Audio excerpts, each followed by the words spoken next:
Hey guys, welcome back to my channel. This is ஓச்சி ரெட். So இன்றைக்கி இந்த வீடியோவில் நம்ம எதை பற்றி பார்க்க போகிறோம் அப்படின்னா, சேவலுக்கு கம்பு எப்படி கொடுக்குறது அப்படிங்கிறத பற்றி தான் பார்க்க போகிறோம். ஏன்டா இது கூடவா எங்களுக்கு தெரியாது அப்படின்னு கேட்டால் விஷயம் அது கிடையாது. ஸோ இப்போ இருக்கிற நிறைய பேர்த்துக்கு இருக்கிற ஒரு பிரச்சனை என்னென்னா, சேவை நல்லா தீனி எடுக்கும், அதாவது கம்பு நல்லா எடுக்கும், ஆனால் அது உடம்பும் பிடிக்காது. இருக்கிற வெயிட்லேருந்து குறைஞ்சிக்கிட்டே போகிற மாதிரி ஒரு ஃபீல் வந்துக்கிட்டே இருக்கும். அது எதனால் வருது அப்படின்றத பற்றி தான் பார்க்க போகிறோம். அது எப்படி சரி செய்கிறது அப்படின்றத பற்றி தான் இந்த வீடியோவில் நம்ம பார்க்க போகிறோம். அதுக்கு என்ன பண்ணணும் அப்படின்னா, ஃபஸ்ட்டு எதனால் அந்த மாதிரி உடம்பு குறையுது அப்படின்னா, கம்பில் இப்போ நிறைய அதிகப்படியான கெமிக்கல்ஸ், அதாவது ப்ரிசர்வேட்டிவ்ஸ் அவங்க யூஸ் பண்ணுவாங்க, இந்த பூச்சி அதெல்லாம் வராமல் இருக்கிறதுக்கு. ஸோ நம்ம அங்கே கடையிலேருந்து டைரெக்டாக வாங்கிட்டு வந்தோடனே மூட்டையை திறந்து அப்படியே நம்ம போடுறோம். அந்த ஒரே ஒரு காரணத்தினால தான் சேவலுக்கு உடம்பு பிடிக்க மாட்டேங்குது. இன்னும் ரேர் கேஸஸில் என்ன ஆகுன்னா, நல்லா இருந்த சேவலுமே திடீர்னு உடம்பு குறைய ஆரம்பிச்சிருக்கும். அதை நீங்கள் நோட் பண்ணி பார்த்துருப்பீங்க. ஆனால் நாம் என்ன நினச்சிருப்போம் அப்படின்னா, அதுக்கு ஏதோ குடல் புழு இருக்குது, அதனால தான் அதுக்கு உடம்பு குறையுது அப்படின்றதுனால நாம் அந்த குடல் புழுவுக்கு உண்டான ட்ரீட்மெண்ட் பார்த்துட்ருப்போம். ஆனால் அது எந்த வகையிலையுமே ரிசல்ட்டை கொடுக்காது. ஸோ இதுக்கு என்ன பண்ணணும் அப்படின்னு கேட்டிங்க அப்படின்னா, இந்த வீடியோவோட எண்டில் அதை எப்படி ப்ரிப்பேர் பண்ணுறது அப்படின்றத கொடுத்துருக்கேன். ஸோ இது என்ன பண்ணணும் அப்படின்றத நான் இப்போவே சொல்லிடுறேன். இப்போ நீங்கள் வாங்கிட்டு வந்த கம்பை குறைஞ்சது நீங்கள் முளை கட்டி போட்டால் ரொம்ப நல்லது தான். ஆனால் அது எந்த காலத்தில் நீங்கள் பண்ணுறீங்க அப்படின்றத பொறுத்து சேவலுக்கு நல்லதா இல்லை தொல்லையை கொடுக்குமா அப்படின்றத நம்ம பார்த்துக்கணும். ஏன்னா இப்போ நீங்கள் ஒரு மழை காலத்தில் இதை பண்ணுறீங்க அப்படின்னா சேவலுக்கு இது ஆபத்தில் முடிச்சிடும். ஏன்னா ஏற்கனவே கூலிங் கிளைமேட்டாக இருக்கும். நீங்கள் மேற்கொண்டு கம்பு ஏற்கனவே கூலிங்கு, நீங்கள் கம்பை முளைக்கட்டி போட்டிங்கன்னா இன்னும் கூலிங் அதிகமாகிடும். ஸோ அதனால் என்ன தொந்தரவு வரும்னா, ஒன்று சளி பிடிக்கும், அப்போ திடீர்னு காய்ச்சல் வரும், அதுக்கப்புறம் வெள்ளை கழிச்சல் ஆகும், அப்புறம் அப்படியே செத்துரும். ஸோ நீங்கள் இது வெயில் காலத்தில் பண்ணுறீங்க அப்படின்னா ரொம்ப நல்ல விஷயம். ஏன்னா ஹீட் வெளியில் அதிகமாக இருக்கும். நீங்கள் நம்மளே நார்மலாக வெளியில் போனால் கம்பங்கூழ் குடிக்கிறது வழக்கமாக வச்சுருக்கிறவங்களாம் இருப்பீங்க. ஸோ நீங்கள் இதை வெயில் காலத்தில் ட்ரை பண்ணுறீங்கன்னா நல்லது தான். இல்லை நான் எப்போவுமேவும் இந்த மாதிரி தான் கொடுத்துட்ருக்கேன் அப்படின்னாலும் ரொம்ப நல்ல விஷயம். நீங்கள் ஒரு தடவைக்கு 4 தடவை இல்லைன்னா 5 தடவை நல்லா அலசிட்டு கம்பு கொடுத்தீங்கன்னா உங்களுக்கு இந்த மாதிரி பிரச்சனை வராது. குறைஞ்சபட்சம் தடுக்கலாம். இப்போ நீங்கள் குளிர்காலமாக இருக்குது, ஆனால் நான் கழுவி தான் போடுறேன் அப்படின்னாலும் சாதாரணமாக போட்டுக்கலாம். இல்லை முளைக்கட்டி போடலாமான்னாலும் போடலாம்.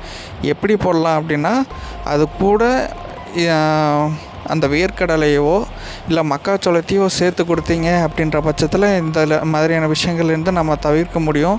அதாவது அதுங்களுக்கு சளி பிடிக்கிறத விஷயத்தை நான் சொல்கிறேன். ஸோ இது கூடவே நம்ம அரிசியை கொடுக்கலாமா கூடாதா அப்படின்னு கேட்டிங்கன்னா கண்டிப்பான முறையில் கொடுக்கலாம். ஆனால் அதை குறைஞ்சது 4லிருந்து 5 தடவையாவது அலசணும். இப்போ நீங்கள் இதில் பார்த்தீங்க அப்படின்னா, நீங்கள் அலசும்போது அப்படியே ஒரு பால் மாதிரியான திரவம் வரும். அது ப்ரிசர்வேட்டிவா இல்லை அதாவது கெடாமல் இருக்கிறதுக்கு ஆட் பண்ணுற பொருளா இல்லை அதோட நேச்சராக என்னன்னு தெரியாது. பட் அரிசியோட நேச்சரேவும் அந்த மாதிரி வரும்னு வச்சுக்கோங்களேன். ஆனால் நீங்கள் ரேஷன் அரிசி அலசும்போது இன்னும் பால் மாதிரி வரும். ஸோ அதெல்லாம் தவிர்த்துட்டு ஒரு 4 தடவை 5 தடவை அலசினதுக்கப்புறம் இதை நீங்கள் ஊற வச்சிங்க அப்படின்னா பரவாயில்ல. பட் ஊற வைக்கலன்னாலும் ஒரு 4-5 தடவை அலசிட்டு நீங்கள் கொடுத்தீங்கன்னா நல்லா தான் இருக்கும். ஏன்னா இப்போ நான் ஒரு 8 ரூபாலேருந்து ஆரம்பித்து ஒரு 32 ரூபா வரைக்கும் சேவை விற்கிறேன். ஆனால் இதே ஆரம்ப நிலையில் இருக்கிற ஃபார்ம், அதாவது சேவை வளர்க்கணுன்னு வர்றவங்களுக்கு இதெல்லாம் கட்டுப்படி ஆகுமான்னு கேட்டால் கிடையாது. நீங்கள் சேவலை வளர்த்தின காசுக்கும் சேவை விற்ற காசுக்கும் சரியாக போனது தான் மிச்சமாக இருக்கும். அதனால் நீங்கள் இதை பண்ணுறதுக்கு தேவை கிடையாது. ஸோ இந்த மாதிரியெல்லாம் ட்ரிக்ஸ் கொஞ்சம், இப்போ ஒரு கிலோ கம்பு 30 ரூபா, ஒரு மக்காச்சோளம் கிலோ 25 ரூபா, அரிசிங்க லோக்கலில் 15 ரூபாய்க்கு கொடுக்குறாங்க. ஸோ இந்த 3 கிலோவையும் சேர்த்திங்கன்னா உங்களுக்கு 3 கிலோ தீவனம் கிடைக்கும். ஆனால் இதோட ஆவரேஜ் ப்ரைஸ் 30 ரூபாயாக இருக்காது.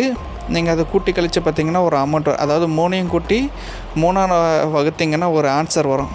ஸோ அதோட ஆவரேஜ் பண்ணுற விஷயம், நீங்கள் இதை ஆவரேஜ் பண்ணிங்க அப்படின்னா என்ன ப்ரைஸ் வருதோ அந்த 3 கிலோவுக்கு உண்டான ப்ரைஸாக இருக்கும். ஸோ உங்களுக்கு இந்த மாதிரி பண்ணும்போது ஃபீடும் மேனேஜ் பண்ணுறதுக்கு ஈஸியாக இருக்கும், காஸ்ட்டும் கம்மியாக இருக்கும், உங்களுக்கு சேவலும் ஹெல்த்தியாக இருக்கும். ஸோ இப்போ நம்ம என்ன பண்ண போகிறோன்னு கேட்டிங்கன்னா, நம்ம அதாவது எந்த ரேஷியோவில் நம்ம வந்து